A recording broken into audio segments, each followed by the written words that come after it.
It's Cafe Anyway. Welcome to Cafe Anyway.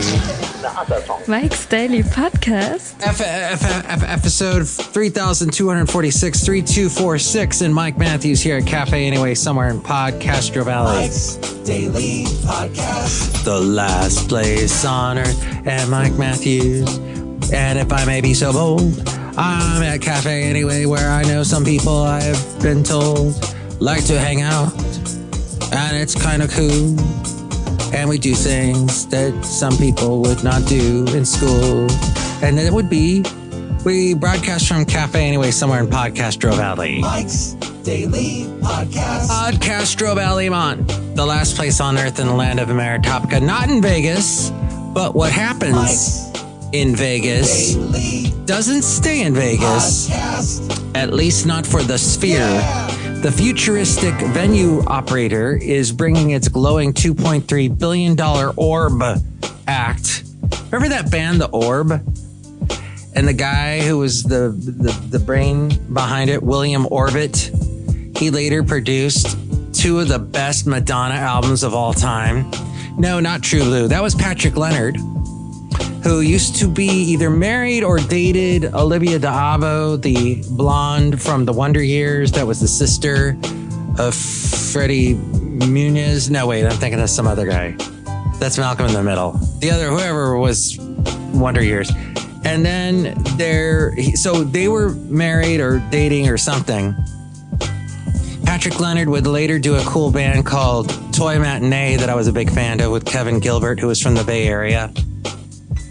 And he would produce a bunch of great albums for other artists, including Brian Ferry, the Bête Noire album.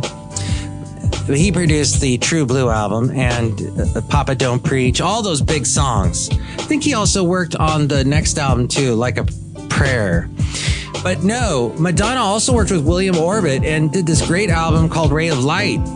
And one of my favorite songs on there, Power of Goodbye, but you probably know the song If I Could Mend Your Heart. The one with the Claros. What was that one? Frozen. That's it. Frozen. And then later, And here's today's podcast picture. music makes the people come together. Hey, Mr. DJ, turn the record on and all that. The podcast picture is not of Madonna or Patrick Leonard, but it is of me.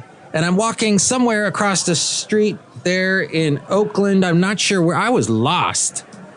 My lovely lady friend, she was in Oakland. She had the car. I was taking Bart there to meet her, and I got out of Bart, and I didn't know where I was all turned around. But there were some nice restaurants there, and it's interesting because you see me walking. There are like no cars. There's maybe a bus way behind me, but it was so empty. The late great Basil the Boxer and I, we did walk in downtown Oakland one time. I think we started at Jack London Square, walked pretty far up Broadway, and then came back. It was a long walk. So he got to see that as I did. And I didn't see that many dog walkers out, but that was a Saturday night. But you can see that picture at mikesdailypodcast.com. Say hello to mikesdailypodcast.com and check out all the past podcast pictures, including those with the late great Basil the Boxer. But we don't have a Sphere yet in Oakland, but the futuristic Sphere. There's no evidence of that. I've not heard of it before, but No, there is a Sphere. It's got all the cool video that you see around the outside of it, and inside apparently it's an amazing experience. U2 performed at the Sphere in Las Vegas. They had that Wizard of Oz experience in Las Vegas. Aww. Yeah. Oh, Toto. sweet. Well, they're bringing the glowing $2.3 billion Orb Act, one of the top grossing attractions worldwide, to the Washington metropolitan area. The new 6,000-seat venue is going to rise up in National Harbor, Maryland. That is 15 minutes away from the Capitol, the U.S. Capitol in D.C. Have you been to... Don't do that, Mr. President. That It isn't cool. That is where the president hangs out. You're right, sir. Is in D.C. And you know, I should say I have been to D.C. twice and had an amazing experience both times. And I almost said we, but That would have included my ex-wife. She's gone. I mean, she's alive, but, you know. Poppy needs that sticky icky for his glaucoma. Yeah. I guess what I'm trying to say is she's gone and she's with someone else. And all is well. But I will tell you, my father-in-law sure liked the sticky icky. Oh, my gosh. My ex-father-in-law, whoo, he did way too much marijuana. Anyway, Café Anyway. He blamed it. He needed medicinal. That's enough. Put down the mic. That's what I told him. But, you know, I will continue with this microphone and just tell you that perhaps that is going to be an interesting draw. People will go see the Capitol and all the free Smithsonian museums to check out. And, of course, you should always go. I think everyone should check it out. It didn't go quite as planned. Watch here. You should watch here because you can't see. What are you watching? You're not watching anything. You're listening. So never mind that idiot guy. But yes, you are listening to Mike's Daily Podcast. Unless you're watching, if you go to mikesdailypodcast.com and click on where it says you can catch the video here, it's up for a week, and that's boring as could be. Met with fire, fury, and frankly power, the likes of which this world has never seen before. Well, that is if you watch the video, you might get some of that. But you know, it is DC. You should check it out if you've never been. If you are someone that grows up in the U.S. and you're like angry about this political side, angry about that political side, wow. You will go to DC and say, wow. It will all start to make sense to you about why our country is run the way it is and the history behind it and why it is an amazing country. But perhaps you would like to go I can't hear you. Press the button, you donut. And go find that British guy who's a bit of an ego maniac. If you want to do that, you might want to leave the country. You might want to leave the U.S. and do a destination concert. Awesome. Yes, destination concerts are once-in-a-lifetime experiences. Bruno Mars, BTS. I hear they're a Korean pop act that the young kids love. Tacky. Was not the right way to say that. Well, they're attracting fans similar to the way Taylor Swift did with destination concert goers. As we go, speaking of going, we went just now, we go outside. Anyway. Café Anyway. That's right. Somewhere in Podcastro Valley, the last place on earth in the land of Ameritopica. Yes, people travel to Taylor Swift. They spend about $1,300 on travel, hotels, food, even costumes, in addition to the ticket costs. Instead of seeing a hometown date, forgot his latte. people just went and forgot their lattes, got on flights and booked hotels, meals, activities, and merchandise in the city where the concert takes place. Could be outside of the U.S. People doing that. People spending so much money on concerts. Many fans are budgeting $2,000 to $5,000 per person to see those guys that I mentioned and Harry Styles. Harry Styles. Dynamic pricing and resale markets are just going nuts. Stadium shows. People want to go to stadium shows instead of arenas. Bigger venues mean higher ceilings for total revenue, but also more expensive premium seating. As you're dancing around trying to find your seat, people are going, hey, why are you dancing like that? Weird. After a 4-year hiatus, BTS announced a 79-show global world tour spanning Asia, North America, Europe, Latin America, and Australia. And it costs about... To see them, even if you are the Knights that say knee, it costs you about $1,100 at least. And then the resale of those tickets go up to like $8,100. Bing, all that money it costs. BTS is expected to generate over $1 billion in total revenue. Bruno Mars doing the romantic tour. That is the first major global stadium tour. We only take Bitcoin and other cryptocurrency because we've all decided centralized banking is rigged, so we trust more in fly-by-night Ponzi schemes. How's that going for you? Well, you know, maybe you're buying tickets that way, but I wouldn't recommend it. Anyway, Bruno Mars has got his first major global stadium tour in nearly a decade.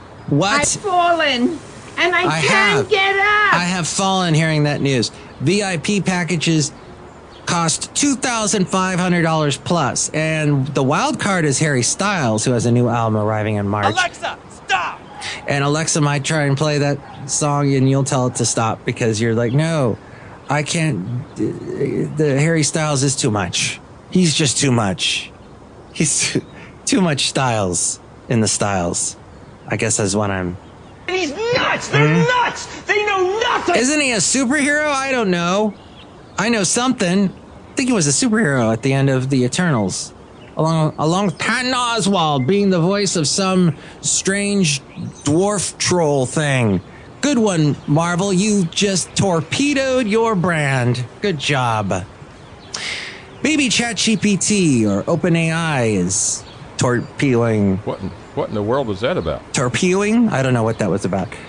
But it was bound to happen at some point. OpenAI is rolling out ads in ChatGPT. I know some people, guys my age and older, that are relying way much on AI to get answers. I know one guy a little bit younger than me by like a year who he doesn't make a single decision unless he consults AI. Motivational speeches on Facebook and Instagram. Those things are so annoying. Hey guys, I just want to talk about goal planning today. I write down my goals every day. Yeah, that's the type of thing these guys watch. I should put it this way. I watched a documentary on Beethoven last night. Beethoven, as we all know, was a prodigy. He was, from a young age, doing incredible work. The work on the piano and the song, the notes and the music he wrote. Take care. Thank you. Good to see you again. I was talking about reading music. That makes some people want to walk away because it's hard work. And Beethoven seemed to get it at a young age. He understood it all and did amazing work, amazing pieces. You go, oh yeah, Mike, da da da da da da da da da da da da da da. Yeah, we get it, Beethoven. Oh, but there were so many other songs that you hear and you go, oh wait, I thought that was someone else. No, he did so many amazing, timeless songs. The Moonlight Sonata, the Ode to Joy, there was a one he did about Adelaide, or what are you, nuts? I can't remember. It was about a girl he had. He would often have crushes on women in the nobility, and he was not from nobility, so he could not date them or marry them or anything. So he had these unrequited love situations often in his life, which, like with all great songwriters, that drives them to write some of the most amazing stuff. And there was one song he wrote about someone named like Adelaide or Adelaide, I forget. Dilly dilly. But it was a dilly dilly of a good song that I had never heard before. And other ones that he did that were just these mountains of amazing, the piano concertos and everything. But the thing about Beethoven, you may or may not know, is that he was a bit of a jerk. That's right. To his friends. In fact, one friend, he severely killed the friendship somehow. We're not sure how. But we do know that Beethoven wrote that friend a letter saying, I'm so sorry. Why do they always interrupt our snacking? I'm so sorry. You're a demon. I will buy you snacks. I will kill demons for you. I will do everything to get you back as my friend. I'm throwing myself on the ground, basically, is what he said. And that reminded me of some people that I know that they really treat me badly, but they seem to think, how do I put this? They think that they walk on water. They think they are the smartest people on the planet. And America elected Donald Trump. Mm-hmm. And yeah, the Russians helped. I don't know if they were working with the Russians to get Donald Trump elected, or maybe we're helping Elizabeth Warren with her latest conspiracy theory. I don't know what exactly, but I just know they treat me badly, and then suddenly they need my help, and then suddenly they're panicking, and then suddenly I'm like, okay, Mr. Person who thinks you're a genius, and I know you're a genius sometimes, but yes, I know all about how to spot microaggressions and root out privilege. That I know you can do all those things. You have those amazing abilities. But can you just try and be a little more consistent in being nice? Is it that difficult to be nice? For some people, they can't because they're so wrapped up in themselves. That's the thing. Maybe it's caused by social media or being too reliant on You AI. are fake news. Fake news. On fake news. The fake news they get from artificial intelligence. But OpenAI is rolling out ads in ChatGPT. You had it with no ads for a while. Remember back when you first started watching Hulu? Oh, wait, that was me. Back over like 15 years ago, almost 20 years ago. And there were no ads. And it was so great to watch the TV shows that you didn't catch the night before and all that. In the very simplest way, the simplest definition of the word fellowship is two fellows in a ship. In a ship. That's amazing. They were Y'all in that. Get that. I was slow like that too. That was well put. Had nothing to do with what I was talking about. But still, the party's over. The gravy train's gone. Now comes the OpenAI. The chickens are here to roost, and they got to show ads in ChatGPT, which some people are way too reliant on. After refuting... Mike's cassette cubbyhole. Oh, the cassette cubbyhole. You know what? I'm going to be adding to the cassette cubbyhole, too. I'm going to be talking to director, screenwriter Nick very soon. Nick Roth, who I had on the show about a year ago. You can hear an interview with him if you go to the cassette cubbyhole area or the interviews area. Well, the cassette cubbyhole's in there, too. There's all kinds of cool things. You go to my website, mikesdailypodcast.com, in the upper left-hand corner. Click on that where it says home, and you can listen to all kinds of cool stuff that I got there. But no, it appears that ChatGPT is going to have ads, even though they refuted earlier reports of having ads. The company is starting to test these ads with users. People that are spending $8 per month, they're going to show them ads because that's how they treat them. Maybe they deserve it because the come on, they're using the AI too much. I think just a little too much. It's a little weird. Come on, you're a grown man and you're talking to your Teddy Ruxpin AI. It's very odd. So OpenAI has decided to reward their paying customers that are paying $8 per month with ads. They will also have a free tier. Oh, the free tier of the chatbot, of course, is also going to have ads because that's how it goes. Because even Amazon Prime that you pay for, they can watch stuff on streaming. You have to sit through some ads. And, they can be so annoying. I get it. Okay, I plug it in and all of a sudden everything smells nicer and people don't complain about stinky things anymore. That's great. Oh, what were we talking about? Febreze? Da-da-da-da-da-da. Whatever, however that jingle goes. I don't know. Maybe I should be going and using more social media to help me with these questions in my mind. Global social media bans have spread since Australia's ban took effect. Back in December of last year, social media platforms like Meta, that has Facebook and Instagram, and Snap, which has Snapchat, have already deactivated approximately 4.7 million accounts suspected of belonging to minors under the age of 16. In Malaysia, not too far away from there, they have confirmed a ban for people under 16 years of age starting next year. And then in Norway and Denmark, they plan to restrict access for those under 15. Yes, Norway and Denmark, they said, no more of the watching of the social media or the TikTok. We're going to not allow that because of trolls and fjords. So, under 15, you won't be able to get on social media if you live in Norway or Denmark.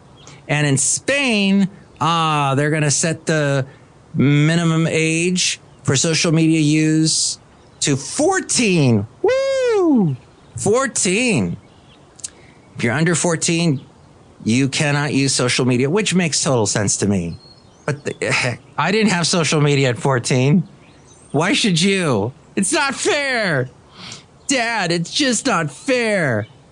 All right, well, you grow up, you find the woman you love, and you get married, right? Is that how it works? And then you get divorced, and you find out that the father-in-law is way into marijuana, and he needs to really rethink his life. But wedding parties have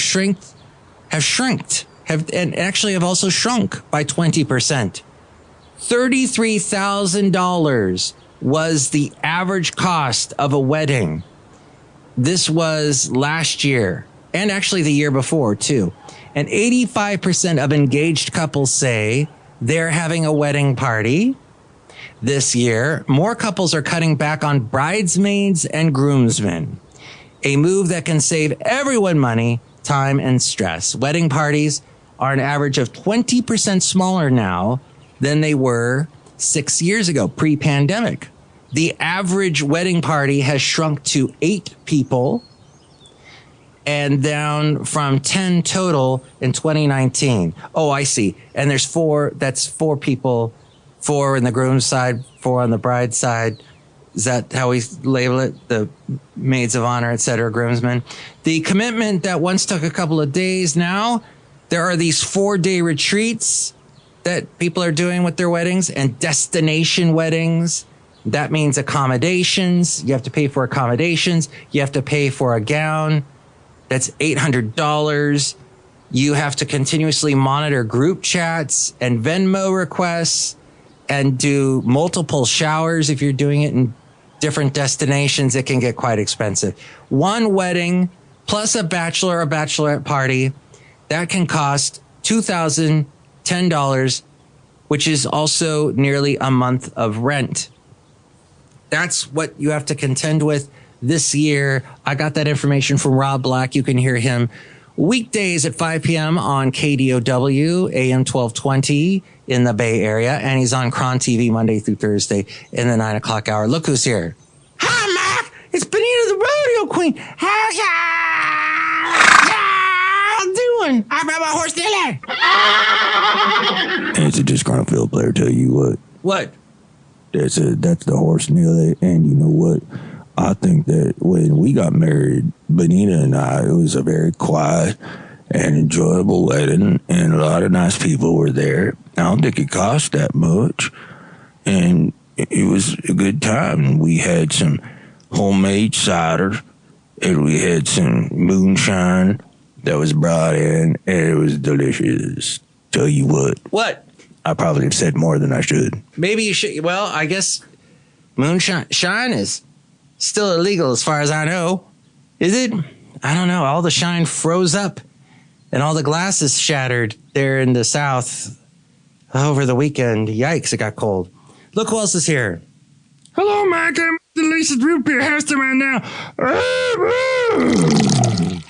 Oh, good. I could drink some of this right now. And, oh, that's good. What's in there? I put some moonshine in there. Just kidding. I make the root beer in What are you, nuts? I make it down in the basement of Café Anyway. I make the root beer. Drink right now. I'll cut you. Thank you. All right, I'll drink a little bit more. So good. Okay, so what do you think about all that? Here's the number to call. Call Mike at the Café Anyway hotline.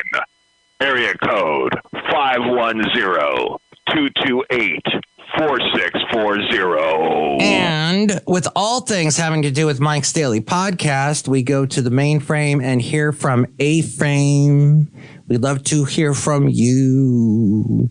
Thank you for listening. And you can listen whenever you want at our website, mikesdailypodcast.com. So here's the mainframe and all things having to do with Mike's Daily Podcast. Here is A-Frame. Thanks for listening. Mike's Daily Podcast is written and produced and performed by Mike Matthews. His podcast is super easy to find. Download or listen to his show and read his blog at mikesdailypodcast.com. Email Mike now at mikesdailypodcast@gmail.com. See you tomorrow. Bye.